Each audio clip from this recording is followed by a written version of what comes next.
technologie de pointe au service du territoire.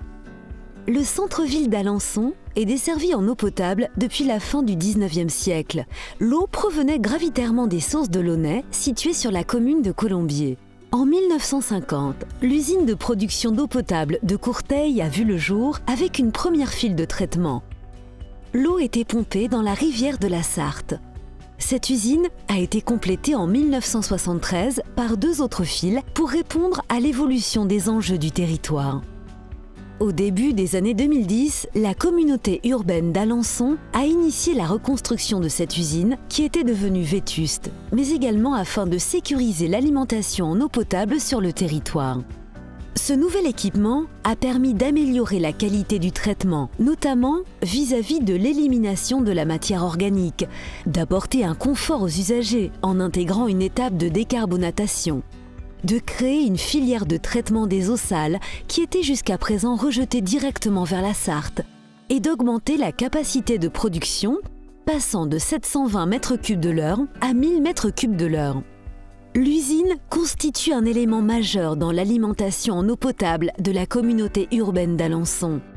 Elle dessert 48 000 habitants, répartis sur 17 communes, et fournit environ 3 500 000 m3 d'eau par an.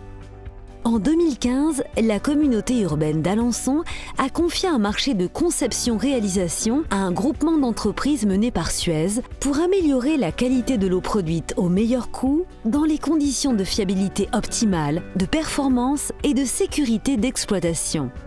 Suez a ainsi proposé une solution innovante, globale et cohérente, intégrée au cœur d'une usine en fonctionnement, tout en assurant une continuité de service pour les usagers. La nouvelle filière de traitement de l'eau mise en place sur l'usine de Courteil à Alençon repose sur le principe de traitement appelé multibarrière qui, en additionnant des étapes de traitement complémentaires, garantit l'obtention d'une eau d'excellente qualité. L'usine est alimentée de 2 manières. En eau de surface, à partir d'une prise d'eau située à Cerisay, avec en secours l'ancienne prise d'eau réhabilitée et située dans l'ensemble de l'usine. En eau souterraine, à partir du forage usine, des forages Peuplerets, situés à proximité de l'installation, et du forage La Cour à Cerisay.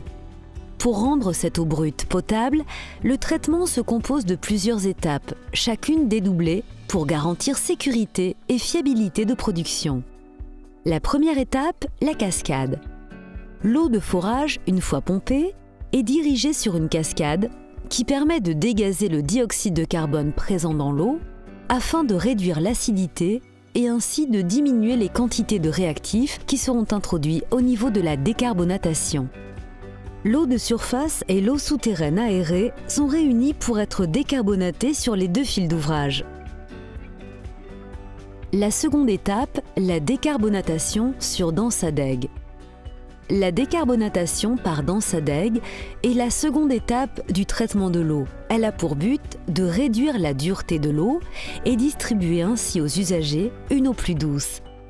Elle permet également de piéger les matières en suspension, MES, de l'eau brute, le manganèse, et d'initier l'élimination de la matière organique. Le Dansadeg est un réacteur de décarbonatation avec recirculation de boues calciques qui associe dans un seul ouvrage une décantation physico-chimique rapide et un épaississement des cristaux de carbonate de calcium. Les cristaux se déposent au fond et forment une masse de boue riche en carbonate de calcium. Une partie est recirculée.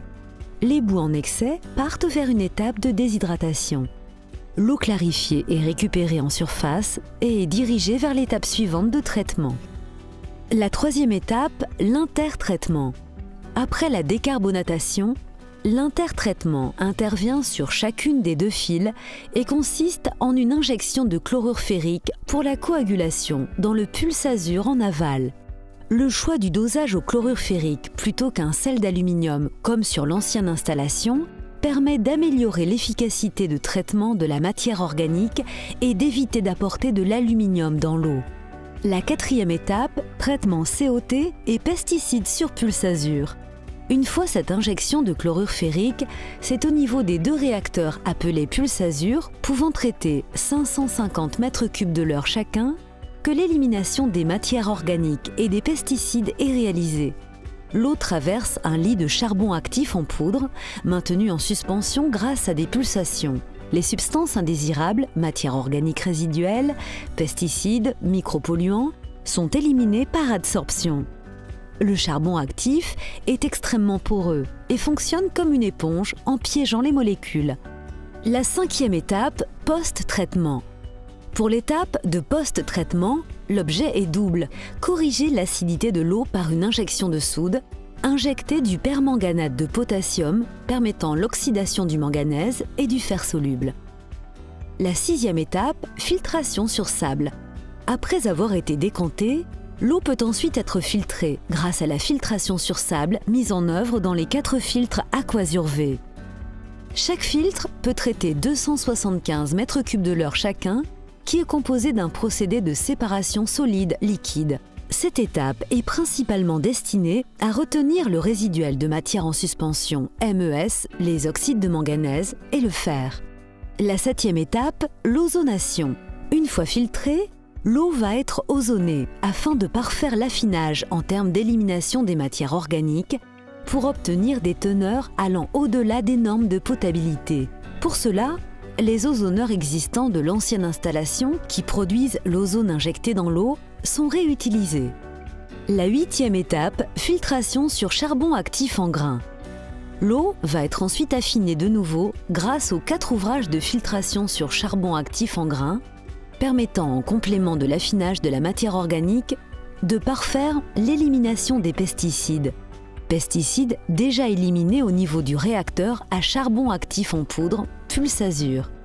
Il s'agit également d'ouvrages de l'ancienne installation réutilisée. La 9e étape, désinfection UV. La mise en œuvre d'une étape de désinfection par UV via 2 réacteurs permet l'élimination des parasites et celle des bactéries. La 10e étape, désinfection à l'eau de javel.